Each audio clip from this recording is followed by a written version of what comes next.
Give me a second. I need to put a marker here and say something. Okay, Mark, future Justin, just give up. You're not gonna be able to use any of this. We're 17 minutes in and there's nothing in here, so don't waste your fucking time. There's pure fucking gold. Pure You're fucking welcome. gold. It's gold, but you can't share it with the public. Oops. Okay. All right. I did Let's do it again. Let's do For it. the No Clear Answers After Dark special we'll do in the future. Many moons from now.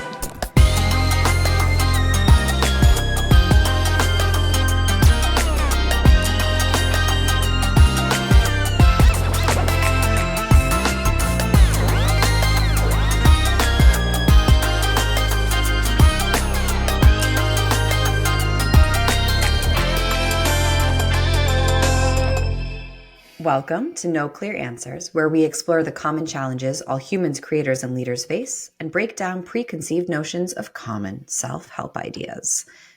We are your hosts. I am Ricky Goldenberg. I'm Justin Mulvaney. And I am Dr. Corey Wilkes. Ooh, throwing a doctor there. Doctor's My in the dad house. required that I introduce myself as doctor. He was like, I'm watching all your podcasts. You don't introduce yourself. I was like, okay, Dad. So there you go, Dad. Well, if you remember, you're doctor, I'm captain, and Ricky is Madam Empress. Yes. New intros. Yeah. We should all be using our formal titles. Yes. Conscious Leadership Captain Justin Mulvaney, I believe, was what we came up with. It's not Love a it. mouthful. I think that's easy to say. Yeah. Put it on a business card. No problem. Done.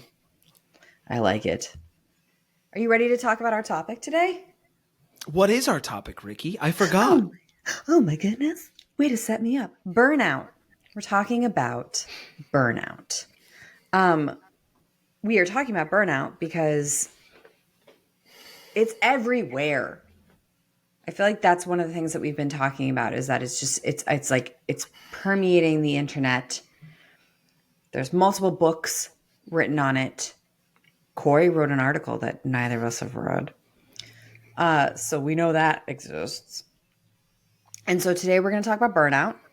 We're going to talk about how we think about it, what it looks like, maybe some ideas. I have a feeling Corey's going to tell us it's bullshit. I look forward to that. Feels? Do you have any feels before we get started?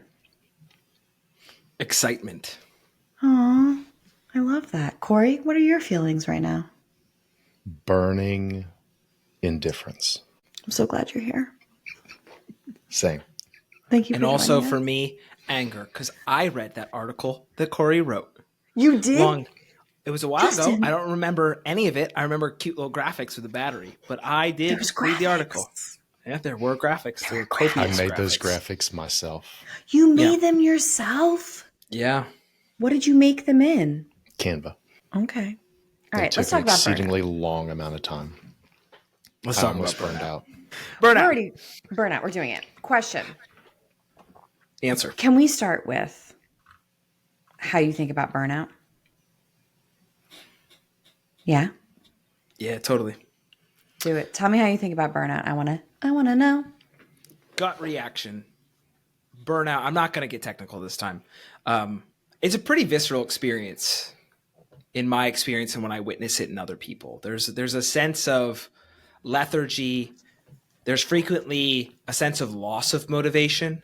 Before I was waking up feeling really motivated, and now I wake up in the morning and I'm not only not motivated, but there might be a resistance to dive in. In general, there's some state change, some shift from a certain level of energy and motivation to the absence of those things. Chronically too. It's not just one day, though. I had a really great conversation with an entrepreneur recently where he talks about sometimes the early symptoms can be, hey, it's like 2 out of 5 days starting to burn out. And then really there's gradients of this where eventually full burnout is like, I just every day wake up and am in resistance and don't want to get to work. For me, burnout, the easiest way I can kind of describe it is burnout is like low-key depression without the sadness. So like the majority of the like common symptoms you think of when you think of depression, like anhedonia, which is you don't enjoy things you used to enjoy. You're feeling constantly tired, fatigued. There may be like some brain fog, things like that. Things that typically didn't feel overly effortful now feel super effortful. All those symptoms, again, minus sadness, typically. That's the easiest way to describe burnout for me. How do you think about, because one of the things that I run into with burnout for myself is thinking about burnout versus other components like depression, seasonal affective disorder, right? We're like about to come up on daylight savings. And when you start to look at all of these things, they literally look almost the same, I guess. So Corey, you sort of cleared out that you think of it as like, it's almost like depression without sadness. Justin, how do you think about it? Because, oftentimes when we're coaches, we have people come to us and we have to sort of assess, is this something for us to have this conversation with them? Or is this a mental health professional that they should be having this conversation? And usually burnout is something that we can kind of talk about to a point, but I struggle with, or I start to not struggle with, but I start to recognize, like, for me, what is the pinnacle of, is this burnout or is this something different or something more?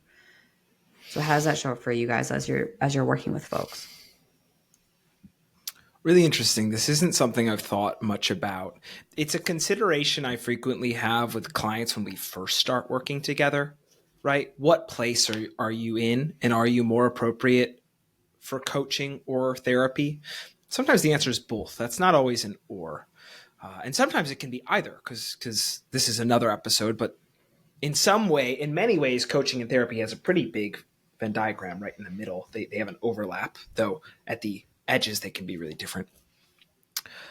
The gut answer I had to your question is, when I'm working with somebody, initially, I don't know that differentiating between them is actually all that important, because it's still pointing to there's some symptom underneath of this cause, which the experience may be depression or burnout. Sometimes people can't even really differentiate between those things. And my job when I'm holding space for them is to look into what's going on underneath the lid here. For me as a professional, if they remain in that space for a chronic period, and there seems to be a depth in depression, sadness, and despair, then it might be time to elevate to a different professional. But for me, the initial inquiry, if somebody comes in, and founders will sometimes use this language, I notice I'm feeling a little depressed. They won't even always say burned out. They may say them in the same thing, a little depressed, a little burned out. That for me is the symptom of, great, let's explore what's actually going on underneath the surface. Because frequently what I hear in them and in me is there's a voice that goes, I just don't feel like showing up today. I want to dive into what the heck is going on underneath the surface there. For me, I think I do agree that burnout is a symptom and not a cause, right? Your issue, again, assuming you're coming to coaching for whatever, burnout isn't what you're there to address actually. What you're actually there to address is the thing that is causing your burnout. It's just that it manifested in burnout, and you're like, well, fuck, this is an issue. I'm really struggling. Let me go, get help for that. And burnout versus, again, low-key depression, right? Like, I'm not talking about like clinically significant, like moderate to severe major depressive disorder or some shit. Like, there are differences between those. But for a quote unquote normal person, we've all kind of felt down. We've all kind of felt, again, low-key depressed occasionally. And to your point, Ricky, as far as what is, how are they different as far as seasonal affective, low-key depression, burnout? For me, the first thing I'm going to look at is the situational or the process-oriented aspects of it. Meaning, seasonal affective disorder, you can point to, well, it's fucking winter. I feel good outside of winter, right? Oh, well, then it's probably seasonally related, right? With burnout, it is typically work-related. So you may feel fine, quote unquote, in areas outside of work. So if you can sort of pinpoint, well, this domain of my life or business or whatever seems to be the root cause of these symptoms. That is sort of the difference versus something like depression. Again, like legit depression is much more pervasive. It is kind of with you regardless of where you're at. Like you're depressed on vacation, you're depressed at work, you're depressed at home, like that sort of a thing, right? It is much more chronic and pervasive regardless of environment. With burnout, a lot of times it's almost like if you could just fucking rest or reset or recharge, your burnout would go away, right? Which again, in that article, that's why I kind of use the metaphor of a battery. And I'm sure we'll get into that more today. But it's sort of that, right? Of like, if I could just reset, recharge, my burnout would largely go away or at least diminish. That is usually a key difference between burnout and a lot of other things that look like burnout.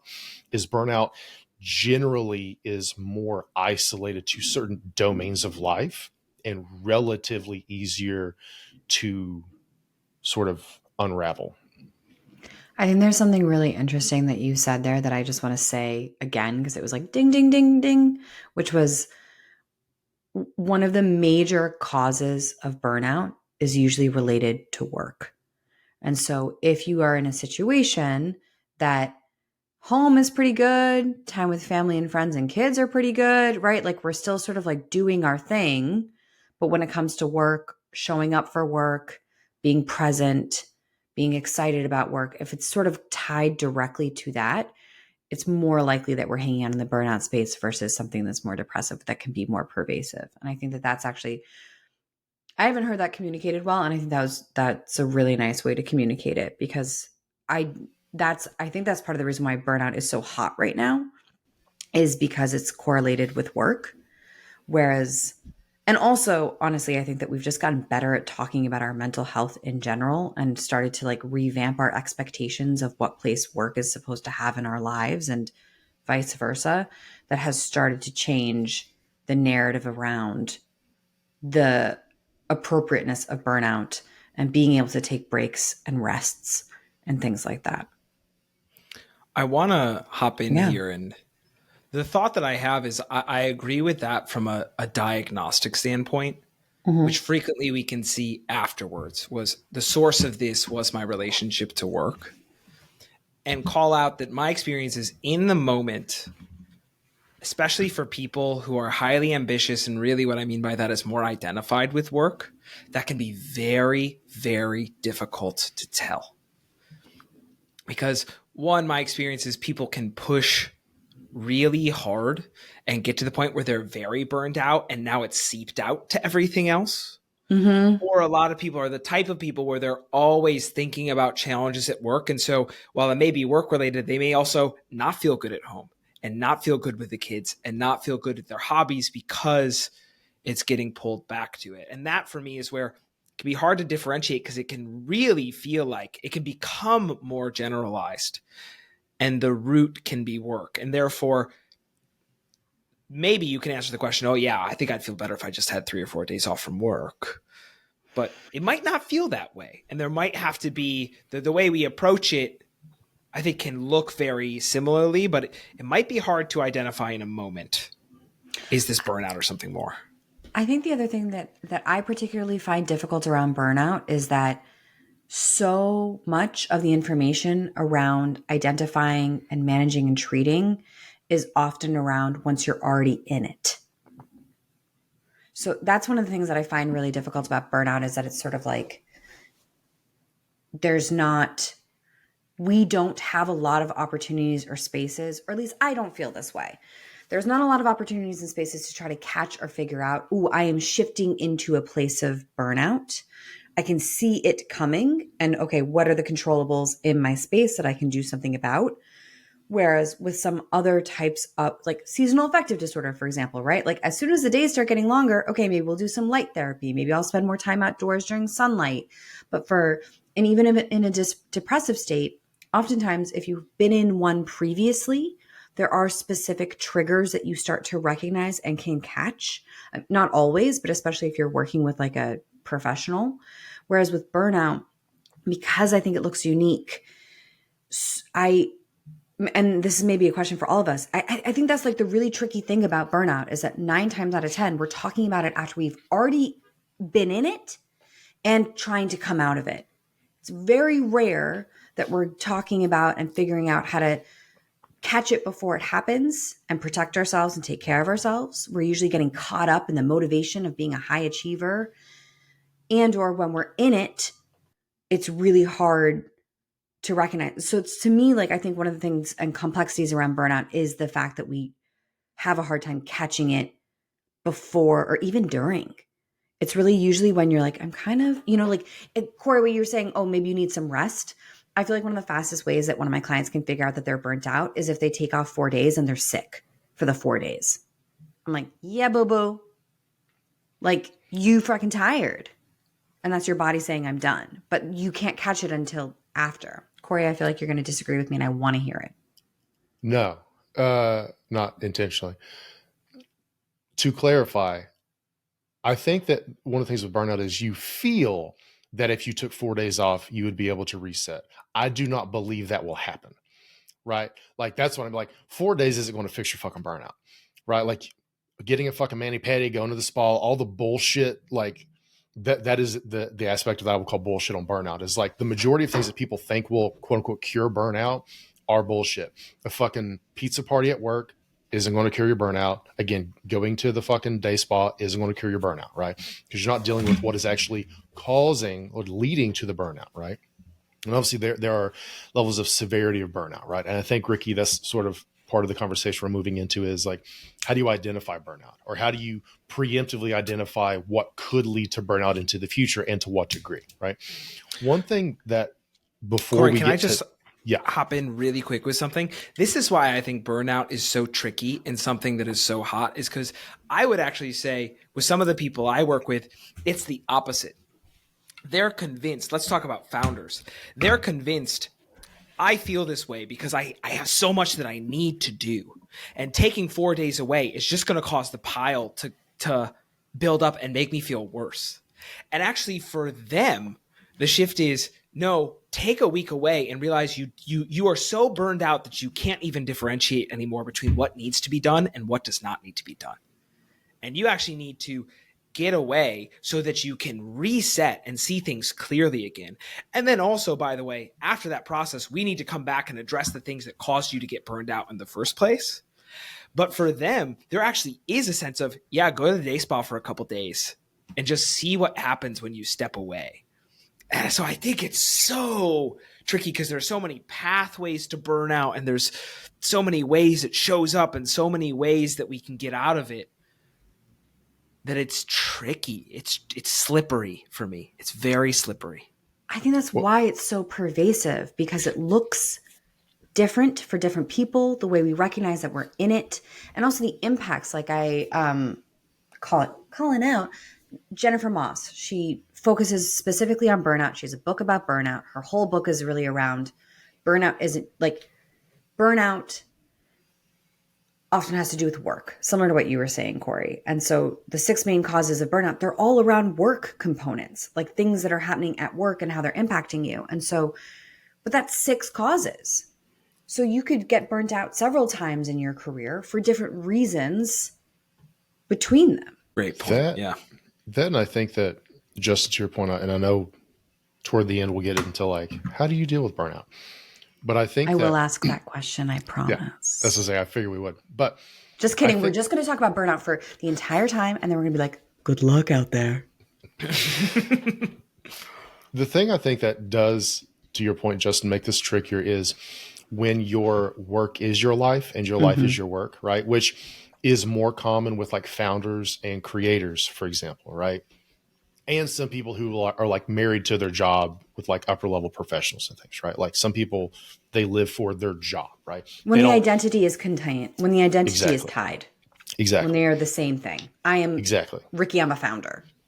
Yeah. Yeah. Or I'm the CEO, or I am whatever, right? Or I'm a career manager, middle manager for this company, right? Like I rep this logo all day, every day. But before we even get into like all that nuance, right? I think that one thing to keep in mind is to understand that each of us has a different capacity for burnout, right? And if you kind of think about this again in using a battery as a metaphor, most people may have like a full size battery, right? Whatever the size is. And that is your ability to handle the stress, to deal with the things that are going to drain your battery on a day-to-day basis. But if you have a lot of stress outside of work going on, or maybe you didn't get enough sleep, or you don't take care of yourself physically or mentally, then every day when you wake up, your battery may only be at 60% charge. So that day, you will not be able to handle as much. Things are going to drain you faster, even though it doesn't seem like they are, right? That predisposes you toward burning out much faster. Okay. The other thing is some people, myself, for example, like my burnout battery is exceedingly small, right? I am very, very prone to burnout very quickly. Any job I've ever had, I've burnt out at in a very short amount of time. For me, that comes down to if I feel like the work that I do doesn't actually matter in the long run, then I'm like, what's the fucking point? And I immediately check out. Okay. Or if I feel that like, because I tried to do a good job of making good decisions and all this other shit, if I feel like I've come up with a legitimate solution to a stated problem within the company, and the response is, yeah, but this is how we've always done it, I'm like, oh, then I have no function here, right? Like I refuse to work in a shitty machine, so I'm going to leave. Anytime I even get a whiff of feeling trapped, I burn out. And that is super important when you're looking for a job or to start your own business or to do whatever, to recognize what is my typical capacity on a day-to-day basis, what work is likely to drain me and what work is likely to energize me. Okay. So that before we even look at trying to identify it, prevent it, treat it, all this other shit, recognize each of us has a very different capacity for burnout. I also think it's important to highlight, Corey, that that's not like, it doesn't make you lesser than, right? It's like if you have a lower capacity for burnout or a higher capacity for burnout, it's just how you are. Like a higher capacity for burnout also means that you could be doing all kinds of crazy stuff that's going really intense and probably isn't actually serving you. And it's harder for you to recognize when you've hit your max versus if you're someone who's like, no, I have a low capacity for it. When people bullshit me at work, I'm done. And so getting more clear around when and where your battery is tapped out, and what energizes you and what depletes you. We're definitely going to talk about energy on it today. Is super helpful in terms of recognizing where you're at and how to sort of stave off burnout, which I think that'll be helpful too. Because I think part of what I'd love to talk about today is ideas around staving off burnout, because that was the other thing is that burnout, it takes a long time to sort of come back from. If you go to the data, it'll be like, oh, it takes like somewhere between like 3 and 12 months. That's a long time, especially if you're really deeply depleted. That's a long time to be trying to rebuild while you also probably still need to make money, still need to pay bills, still need to work.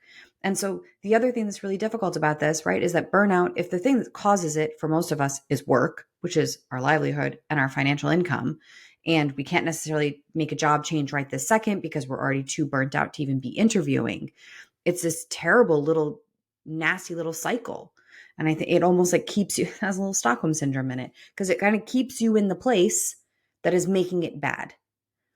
And that's also one of the reasons why I feel like burnout is so pervasive, is because the thing that is making the burnout is also difficult to leave to help sort of solve for the burnout. Can I tell us the 6 causes that Jennifer Moss outlines just so that we have them so that other people have them? I'm very curious. I've never heard of this before, so. Okay. It's her. I've read 2 books about burnout. One was Jennifer Moss and one was the Nagoski sisters, Amelia and Emily. And Jennifer Moss is much more around like burnout in the workplace. So if you are working in an organization and you're a leader, this is especially interesting, especially if you're like a founder or building the culture. She does a great job of sort of talking about and helping you recognize where are the moments that you sort of need to keep an eye out. I do have an article about it on my blog. The Nagoski sisters, a little bit different. They're more focused on recuperating post burnout in terms of finding like restorative rest, actually taking care of yourself, making sure that you're moving through what has experienced. So for folks who are listening, one of those might feel more relevant. But for Moss, basically she says there's 6 main causes. They come up when you think about organizational responsibility towards reducing and combating burnout, and they're workload, right? So is your workload reasonable? Perceived lack of control, which we could talk about, autonomy, lack of reward or recognition, right? Fucking pizza parties, like Corey mentioned, they're not very helpful. Poor relationships, right? If we're working with really difficult co-founders or other details like that. Lack of fairness, which I think is really interesting. So sort of, it doesn't necessarily recognition or awareness. It's sort of like, am I being treated similarly to the other people that I'm working with, or am I being treated unfairly? And then the last one is a values mismatch, right? So for Corey, if they're saying, oh, we've always done it this way, that's immediately going to be a values mismatch, because you're like, okay, you're not open to growth and learning and like getting better. Like, get out of here. We're not going to be able to work together. So those are the 6 main causes within an organizational structure that Moss outlines. One of them or 2 of them or 3 of them might resonate with you. It made me think of a quote. I'm not going to get the attribution right for this, but that I read somewhere where somebody said, like, the cure to burnout is not self-care. It is a return to wholeheartedness. And there's a degree to which when I hear those 6 things, Ricky, they're very like clean and intellectual and things, but there's a degree to which like there's some component of me as human being and human animal that is not getting met at a fundamental level. And I'm starting to go into thinking about, okay, well, what can we do about it mode? So you can rein me back if it is. But I do think there's a fundamental inquiry here for people around, is it how I'm relating to things? Which that ding, ding, ding for me is in my founder bias, because they're frequently very in control, right? And so a lot of their issues around burnout are actually how they're organizing and identifying with work. For other folks, and I this came in because it carved out a space for me, because I so frequently think of founders and leaders. I really want to honor if people's intuitions, because I've seen so many people I love dearly get stuck in places that were burning them out for years, asking the question and trying to reorganize themselves. And I think for folks who are listening, who are inside of organizations and not at the steering wheel, you have to be really honest with, am I a fit for this environment? And then the simple game, we can talk about all these levers to pull here around burnout, but I've seen a lot of people where the simple answer was, I need to get the fuck out of here. And that's where all of my energy should go. And I want to honor that in people, because we can give you all these tactics and strategies around energy audits and energy management. And if you're somewhere that's inherently toxic, the answer is leave. 100%. Yes. And I'm actually going to come back, because you were talking about how founders, it's usually not they have all the control. I would argue of the founders that I worked with, it's usually they have a perceived sense of full control, but they actually don't. Like, they don't have control over how fast their team is working. They don't have control over if the VC is going to give them funding or not. They don't have control over how quickly they're going to be able to get that first round of beta testers or the first round of customers. And so with the founders that I've worked with, it's actually the opposite. Like, because they feel like they should have control over everything, they burn themselves out because they actually don't have control over everything. They don't have control over VCs and how people are handling funding. They don't have control over how their employees are. Their employees don't care as much as them, right? Like, because how could they? And so it's so interesting that you noted that control is like not the one. And I was like, well, it's like the number one for the founders that I've worked with in the past. I'm agreeing with you, and I want to really get right up to the edge of what I'm saying here, which is they don't have control over these external things, which none of us have control over, but they really have the space to control how they're relating to it, right? A founder really has the space to control and say, I can work 10 less hours this week. Now, it might require I let some things go, but I can choose to let some things go. Whereas I've seen a lot of people in other orgs where it's like, if I choose to work 10 less hours this week, I'm fired. Right. And I hear so you. I agree. I think there's somewhat a degree of a curse that is what a lot of founders and leaders struggle with, which is how much open space they have to control. But I think the approach is different, which is really when I'm working with founders and leaders, I'm going, how are you creating your burnout within the context? I don't think you need to leave your company to solve this. Whereas for other folks, it might be your burnout is getting created because you're choosing to stay here. Yeah. I like that. That makes me think, because Corey, you work with solopreneurs who often like they're their own creators, and solopreneurs who are like their own worst enemy. I'm curious, Justin, I love that example. I would love to hear like an example or a story of how you recognize or notice burnout in the people that you work with most often. How does it show up for you as you're seeing it? So I'll kind of lump these together. So one, for the people I work with, and a lot of people in general who have any sense of agency with the work that they do, there are kind of three really common sources of burnout. One is the decisions and commitments we make, meaning saying yes means saying no to 12 other things, right? Everything has an opportunity cost. The issue is a lot of people say yes to too many things, and then now they feel beholden to too many people, too many projects, too many opportunities, right? Well, then you are immediately spreading yourself too thin, and all of these things have demands that are being placed upon you, right? So that is a super common source of burnout, is when entrepreneurs or creators overcommit themselves, right? A very, very common example I see a lot is with sponsorship deals, like brand deals and shit. So, this brand is going to pay us X amount of money, but that means we have to put out, X number of YouTube videos by this, here's our upload schedule, here's how we have to say it. And you kind of feel like, like a puppet on a string. Like, I say their words, I upload on their schedule, they get to approve everything. And, I really want to do it this way, but they said no. And I feel beholden to their money. Versus if you become more selective with your yeses, right? I think Matthew McConaughey kind of talks about being a quick yes, or a quick no and a long yes. And basically one thing that he'll do is, like with like a script or something, he's super, super quick to say no. And then anytime he's considering one, he'll spend like 2 weeks or more living his life as if he said no to the opportunity. And he's like, and if I lose sleep over the fact that I pretended to say no, well, then that means I have to say yes. So he gives himself a lot of time to consider something before he commits to it, but he defaults to no, right? That gives you the space to make the best decision for you possible. So that is one way to really easily avoid one super common source of burnout.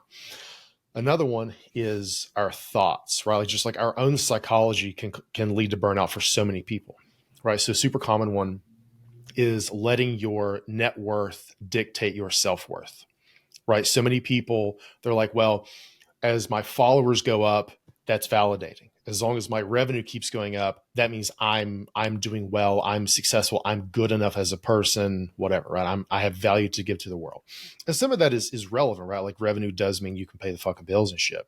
But when you allow your self-worth to be dictated by an external metric, that can cause a lot of burnout too. Because it's like, fuck, I'm working super hard, but I'm not seeing these metrics, these external metrics go up. But my self-worth is tied to these external metrics. So regardless of the amount of effort I'm putting in, I'm not being, in my mind, rewarded for it.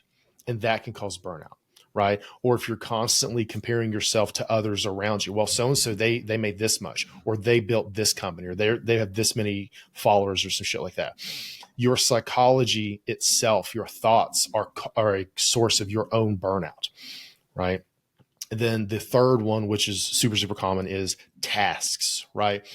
So, and this really comes down to effectively doing like an Eisenhower matrix, right? Of like, what are the things that drain you and are necessary, right? Because there are going to be some things that are a high energy drain and they're necessary. Okay, can you outsource those, right? How can you slowly renegotiate your relationship to your duties, to your job, your company, your workflow, so that the things that are necessary and are energy draining, you can reasonably outsource as much as possible?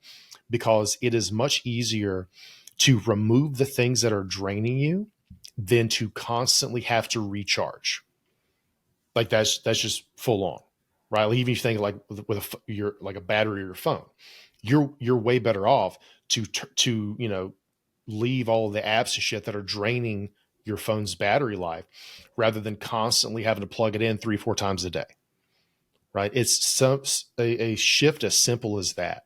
Is how can I remove the shit that is draining my battery rather than only ever constantly recharging it? Because then you're just frantically going from one charging station to another, when in reality, you could have just been like, well, let me get rid of these 18 things that drain the fuck out of me every single day that I personally don't have to do. Yeah, as you were speaking, Corey, I was thinking if I were to invert our approach here, if I were to say, and I'm specifically thinking founders and leaders, but if I were to say, you want to burn out, here's what I would tell you to do to burn out as fast as possible. It would be one, I think what you pointed to, Ricky, before, which is one, just try and control the uncontrollable. Really try as hard as you can to control the things that you can't control. 2, say yes to things that you're a no to.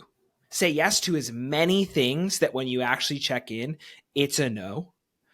And then 3, whatever emotions come up, and this is a big thing with founders, it's an emotional roller coaster. You get scared, you get sad, whatever. Either one, actually do both of these things, because you can do both. Suppress them and loop on them. So rather than moving them through, deny that it's there, but keep it there as kind of this under the surface mood. And man, if you do those 3 things, I bet you could, if you really went all in on that, you could probably burn out in 2 weeks. Can I throw in a fourth that I think would help speed it up? Yeah, hit a fourth. Surround yourself with shit people. Yeah. Yep. Because like I hands down think burnout, a huge component of it is it Sartre that's hell is other people, no exit? Hell is other people. That's like the whole concept here. I feel like such a huge component of burnout, especially if you are a founder working in a lean team, right? One person comes in, we're a team of 5, one person comes in and they're crap. It's all going to be crap real fucking fast. Even in a larger organization, like the more time that you're spending working with people who don't create psychological trust and safety, the more time that you're spending with people who you can't work with, who frustrate you, that you can't get on the same page, that we can't sort of find that exploration together, you're going to just get burnt out faster.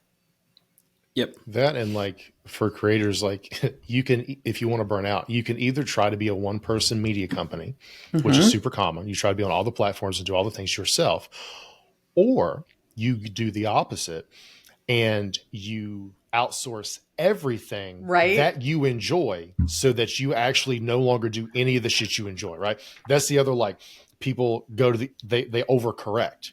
And that's another super common thing. They're like, all I fucking do is sit and talk to the camera, but somebody else does my script. Somebody else does this. Somebody else does that. I don't do the parts of my business that were the reason I became a creator in the first place.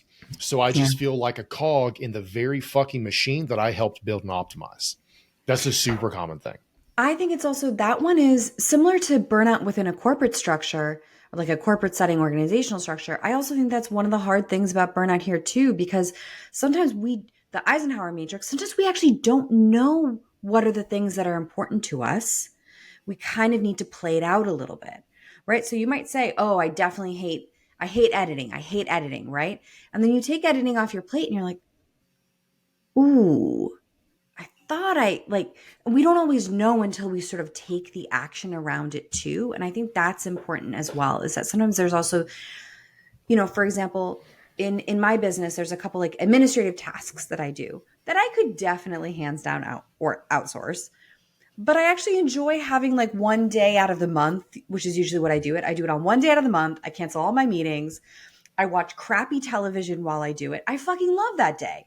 it's only once, right? If it was all the time, I'd get really sucked into it. But I think it's difficult when you're running your own business, starting to identify when and what are the components that we should start outsourcing and delegating, and also being open to reflecting around it and coming back to the conversation again. I was just talking to someone who has their own business, and they're right at that cusp of they've been doing everything themselves. It's like a team of 4. They've been doing everything themselves, but now they're kind of at a place that's blocking them. That's actually blocking them from getting to that next level. And so there's this limiting component, and they're getting burnt out because they're starting to do more than the 4 of them can handle. And so the conversation is, well, what are the components that we start to offload or bring in additional support?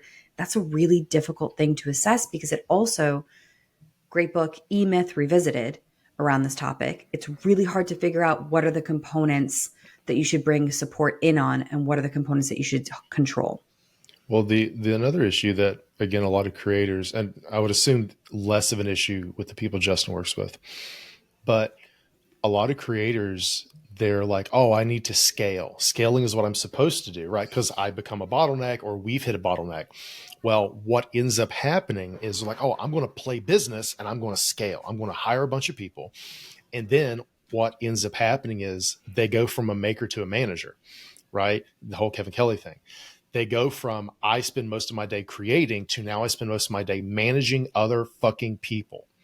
Mm-hmm. And then like it becomes a nightmare for them. And like, there's like a trends report for the creator economy, and they basically found that like 54+% of the time creators spend on non-creative tasks.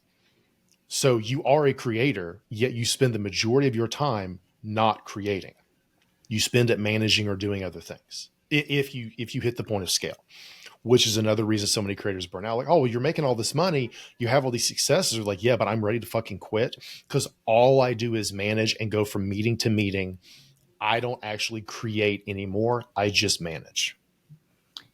Listen, if you are a creator, I will recommend this book again, E-Myth Revisited. Great book. Great book for this topic specifically, because it's all about like why small businesses fail. And it has a huge component is around figuring out that you have to be like 3 different people in your business, and each of them have a component, and how do you work through that? Okay. Should we switch gears and start talking about how do we support ourselves and others and talk about burnout? Is there anything else that y'all want to say on burnout? Any burning desires to focus? A frame to transition us. For me, when we start to talk about supporting, the reason why, not just talking about back half, okay, I realize I'm burned out and now I need to self-care just to recover, to understand what's going on. The reason why proactive strategies are so important is because what I see is that most people don't even realize they're burned out until they get a break and they come back feeling insanely better. This is something with folks in like early stage tech where it's really intense. You can't even track it. Like, again, some of the early signals, like if you're a founder and you're saying, I'm not feeling motivated, I feel some resistance, I'm low energy, start to deploy some of these now. Because my real experience is with the people I work with, they won't even necessarily realize it. And then they'll come back from a 2-week vacation. They'll go, oh my God, do I feel better? Oh my God. And so really having ways to tighten up before you get to that place, because sometimes you don't even realize you're there, is so important. I love it. All right, folks, what do we do for our burnout friends who are either on the cusp, experiencing it, or have come out on the other side?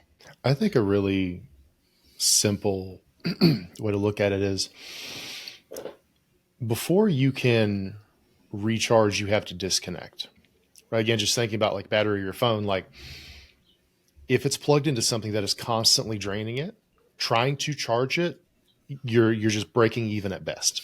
You need to disconnect from the things that are draining you on a day-to-day basis. Now, I know earlier I said a 4-day break won't do anything.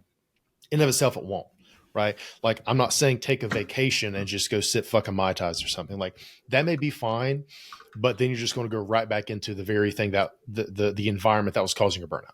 Okay. You have to be intentional with this disconnection that you take, right? Even something, like Bill Gates or some shit, like he'll take like a week or two and just go to a fucking cabin in the woods with a shit ton of books. He calls them like think weeks or something, right?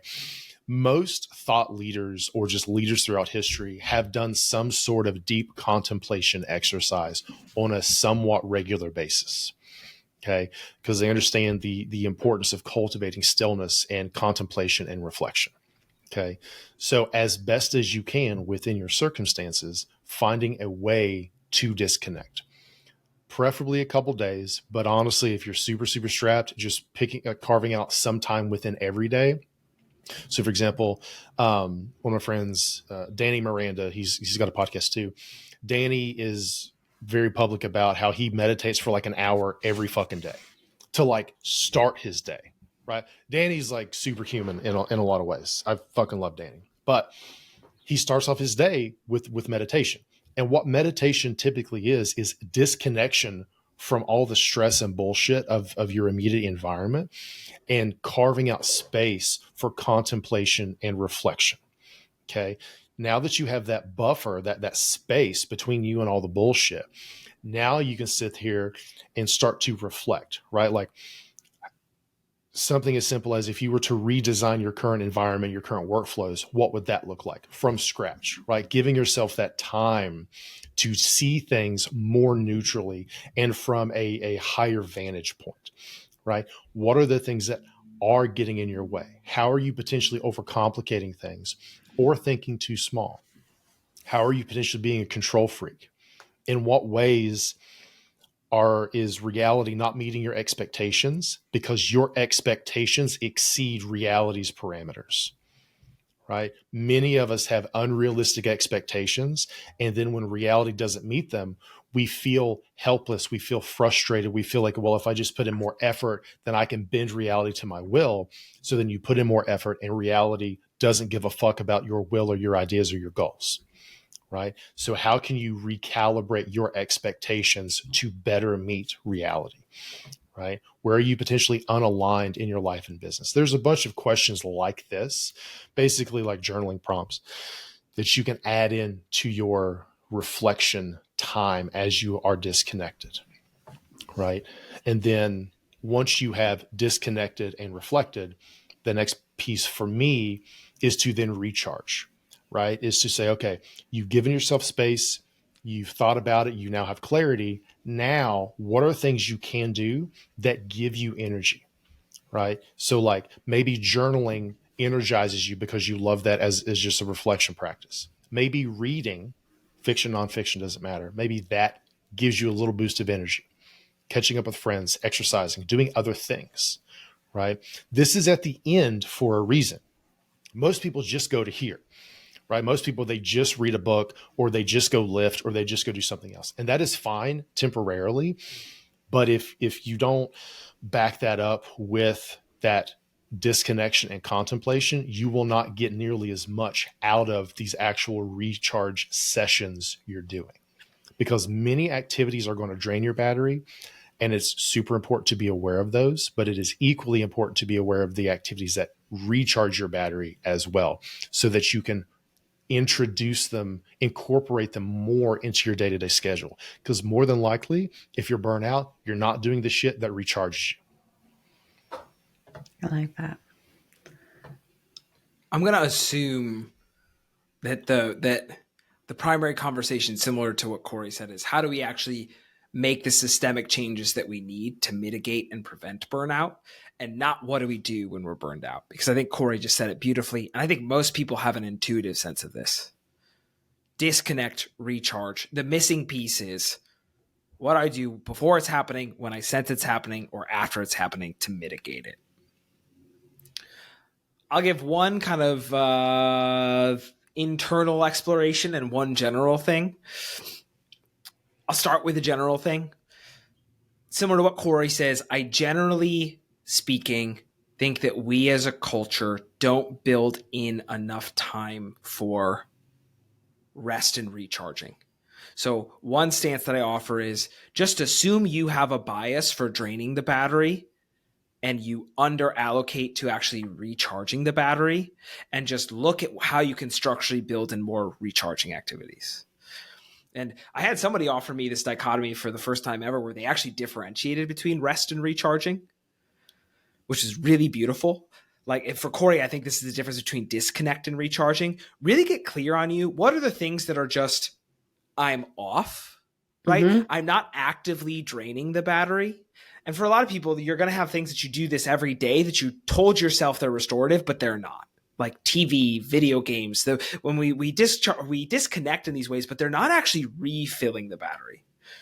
And really start to get a bias for what are the things that actively recharge the battery, actively give me more energy, and be really intentional about building those in. I talk about this a lot with my clients, which is I talk about it like the rest I talk about is coming to baseline versus the recharge is the actual nourishing activities.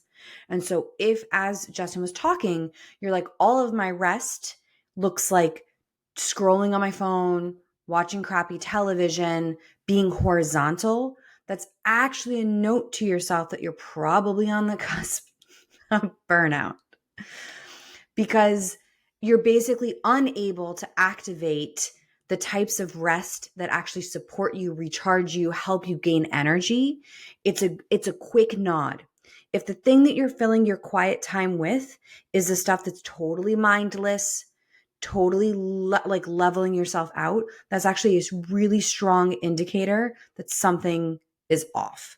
And so sometimes when I work with clients, we'll be talking about what brings you up to baseline, and that could be watching like The Bachelor, but what brings you up to nourishing activities could be cooking a really great meal, spending time with friends. But if we can't get to that point, it's usually because you're already hanging out in the burnout space.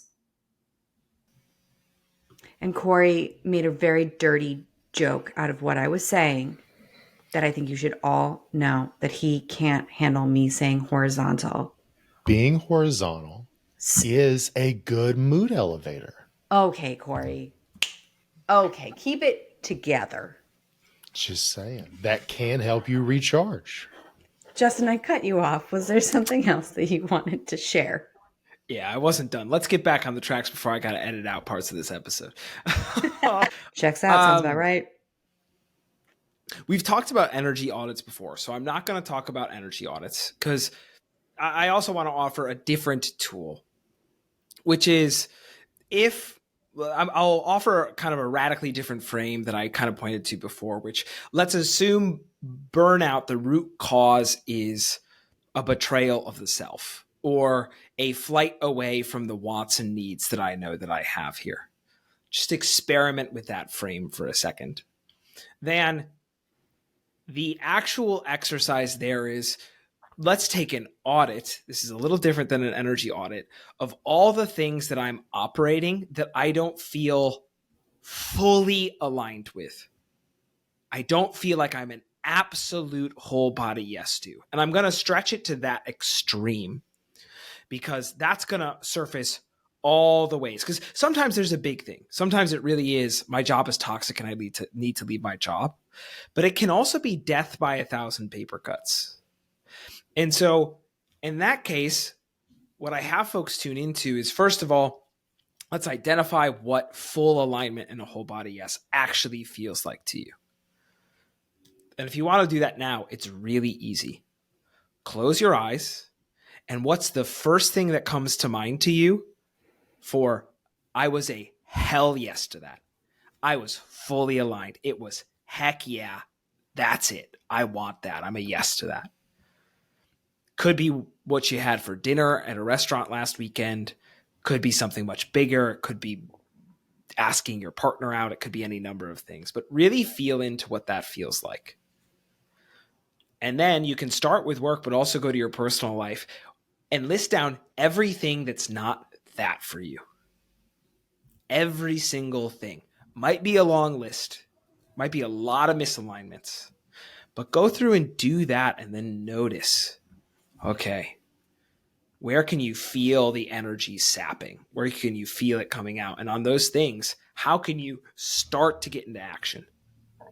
Not solve it, but a first action step, a first simple, easy way to start to get into motion around this. Because for me, that's coming back into alignment over here. It's like tightening the screws. And sometimes you can come out of burnout just from facing where the energy is really leaking and just not even fixing it, but starting to make steps toward it. Because there's an energy there. I'm starting to actually tighten up the things that matter. And I like this one because that coming in and out of alignment, it's a game that we're always playing. And so if you're like a founder or a leader where this is really important, play that game once a month. Talk about mitigating burnout. Once a month, just check in. Where am I not wholly aligned? And just tighten the screws. Tighten the screws up on your rocket ship, on your car, to really tighten it up. I'm going to add some more to the list. Yeah, Ricky, where do you now? I'm going to add more. So if you haven't listened to us talk about energy audits, I know that Justin just skipped over that, but I do think that they're really helpful. Mine usually look like you spend the week, you look at all of your activities. What's an energy gain? What's an energy drain? What's an energy stays the same, right? Just taking a look at sort of what does your week look like? What are the things that are draining you, helping you get more energized? That's the first time I've heard an energy audit rhyme. That's great. Did you mean to Yeah, rhyme? you're Is welcome. that how you always deliver that? Yeah, that's how I talk about energy audits. That's really delicious. An energy Take gain, it. an energy drain, and an energy And it stays the stays same. You can have it if you want. That's for you now. No, that's yours. Take That's it. yours, but I may borrow it occasionally. You can have it anytime. But after you finish that exercise, something that can be really helpful is looking at the things that are draining you or maintaining energy levels and recognizing what controls do I have over this. I think that's really helpful when you're starting to assess, is this an organization? Is this a location that I need to remove myself from, right? Do I need to just get the hell out of this toxic situation? When I look at this whole list, everything is work related, right? Or it could be like, oh, really, there's just this one person that I don't like having meetings with. Do I need them in all my meetings? You might not. You might actually be able to change things around. Or it could be something around someone that's on your team that's extremely difficult to work with. It might be time to talk about transitioning to them to another team or transitioning them out of the organization, whatever. This can be really helpful. The other thing that I'll say for burnout specifically is a full therapy, fucking therapy, man. Like I hands down think, and sure, I could try to talk about coaching, and yes, a coach would be great too, no doubt. But ultimately having a space that you are going to, because Corey had a really good point here, is like, you kind of need to create that space to have that reflection. Some of us are really good at that. Some of us are not. Some of us are just either we're not thinking about it, we're suppressing it, we're complaining and venting to everyone around us, but never actually absorbing or reflecting the information. You might be an external processor and you're just complaining everywhere you go left and right. And someone's like, why don't you just fucking quit? So I hands down think that having a space with an unbiased participant who's able to help you recognize your patterns, see if there are things that are consistent, is going to make a really big difference in terms of recognizing that we're in burnout and helping us through it. The third one is also about rest and recharging. And so the thing I think about there is Dalton Smith has the 7 types of rest, which is physical rest, mental rest, sensory, emotional, social, creative, and spiritual. So if you're also trying to figure out what are the things that like help me rest and recharge, that's something to check out. Oftentimes the rest doesn't just mean deprivation. So like for sensory rest, I'm not going to say go into one of those little pods. You don't have to go into, you might actually for sensory, it's like, I actually want my senses to be inflamed by delicious food or being out in nature. I actually want them to be overloaded, and that's what gives me rest. So that's another opportunity. And then for the Nagoski's book called Burnout, they have 7 types of like stress related, science-backed stress relieving options. I'm not going to know all of them off the top of my head. I think they're like touch. So being like close to someone, connection, communicating with people. You can find out more information there. I'm not going to be able to call out those 7 off the top of my head, but ultimately we're all sort of saying the same thing. I think it's recognizing that you need to sort of know that you're in it, and then try to take action on it. And to bring it back one more time, it takes a long time. I feel like that's really important to highlight here is like, especially if you're in a situation that you can't leave your job right now, right? Maybe you have other external factors, or you're the founder and you can't just like walk away and hire someone because we don't have the financial backing in order to do that. Or you're a solopreneur, creator, and you'd love to bring in support, but it takes time to find that support. I think it's important to recognize that if you are in a state of burnout or coming out of burnout now, this is a slow process and you're going to need support throughout that. And that's okay. Doesn't mean you're failing. Just means that it might not be. I think one of my favorite things when I first searched for burnout was they're like, how to cure burnout in 7 days. I was like, fuck you. Get out of here with your hacks. Call back. But it's important to know that this is going to take some time. Have we done one on self-care? I can't remember. We have not. Okay. Probably not. Would you like to talk about bubble baths? Well, candles? so spoiler alert, if we do one on self-care, I'm going to say it's bullshit. But hey, a great study just came out about the importance of manicures on women and their mental health and support as a self-care option. All right. So here's my thing and how it relates to burnout. I think the thing that really trips a lot of people up is they think that self-care is the cure to burnout. But the issue is, one, it isn't. And two, most people fundamentally do not understand what self-care actually is, because they think that self-care is potentially getting a mani-pedi or watching Netflix for 8 hours on a Saturday, or, something like that, or gaming for 12 hours in a day, right? Self-care is a very separate episode that I think would be super valuable for people.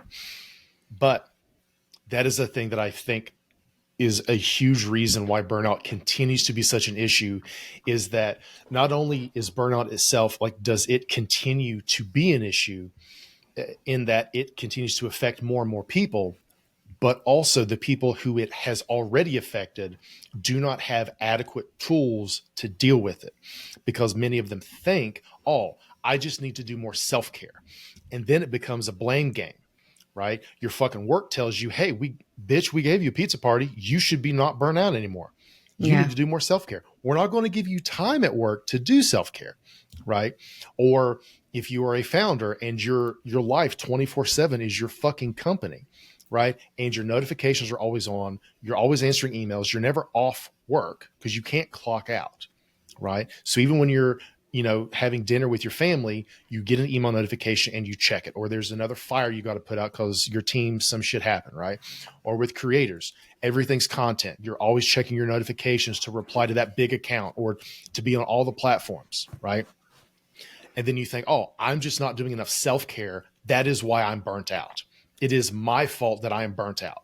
And the reality is, it is your fault you're burnt out, but not for the reasons you think. And because you are addressing the wrong sources, you will continue to be burnt out, and then burn out even more because now you have blame on top of burnout. You're putting a lot of Band-Aids. You're putting like a lot of like gum and taffy that it's like, my office says, hey, we're doing 10-minute chair massages. You're going to be great. There's a different frame that's available here that is burnout is a cycle that you can choose to be in or you can choose to be out of. Briefly, let's hold that frame. And if you burn out and then you do a bunch of self-care and you come up and you say, ooh, I'm better now. No, you're still on the burnout treadmill. It's not even Band-Aids and taffy. You're still on the treadmill. You haven't stepped off. The move to step off is to do some of these things here where I go root cause. What's going on here? What's going on here that is burning me out? This is the key mistake. And it's, if you just feel better and you go, great, I feel better now. Nope. You're still on the treadmill. You just don't feel as tired. If we aren't recognizing what is causing the burnout and setting boundaries and creating opportunities to change those root causes, either because of what we are doing or what others are doing or where we're working, it is not going to improve. Your manicure is not going to change it. Getting an hour-long massage, you're just going to be thinking about work. You might feel good for a minute afterwards, but as soon as you get right back into your computer, it's going to be the same. So I think for me, the biggest takeaway that we're all highlighting here is that for burnout, it's not like, oh, you're burnt out, get a massage. It's like, you're burnt out. That means that there's something fundamentally not working for you usually with work. And that's where we need to start. Something is fundamentally not working with your work. Whether you work for yourself, you're a founder, you're a creator, you're working in a corporate setting. That's where the burnout stems from. Hang out with that first. If you're burned out, get a massage and use the space and disconnection that it creates to reflect on what's driving your burnout. Or even a mani-pedi. Talk to your fucking manicurist, process some shit. I'm more okay with that. But exactly, because like if you get a massage and then you go right back to work, you're going back into the same fucking environment that is causing your burnout. Still on the treadmill. Yes, friends. Yes. I like how we all got fired up. We got very upset at the end. You got us fired up, Corey. You really you're like, listen, there's a little loving slap there. Listen here, motherfuckers, okay? And stop doing Ricky that. And I really got hyped up on it. So yeah, I love it. That's a beautiful. Guys, do we have anything else to tell folks about burnout, or are we going to let Corey take us out? If you're perpetually there, just +1, I thought this before, to Ricky's therapy/coach. It can really, if you're really stuck in it, it can be helpful to have somebody here who's going to hold up a mirror and go, here's what I'm seeing, who's trained to do that. The biggest thing for me is, and a question I ask myself all the time is, how can I do less but better? Because a lot of times for me, burnout stems from trying to do too much, to try to be on too many platforms, doing too many different types of content, trying to play catch up, chasing too many projects. So then I just say, okay, well, how can I do fewer of these things so that I can fully show up in those fewer things that actually matter? And then typically my burnout or any symptoms of burnout go away because I feel focused and aligned. No is a full sentence. No, thank you. Love saying no to things. Is that it? I think that's it, friends. I think we did it. I think we talked about it. Yeah.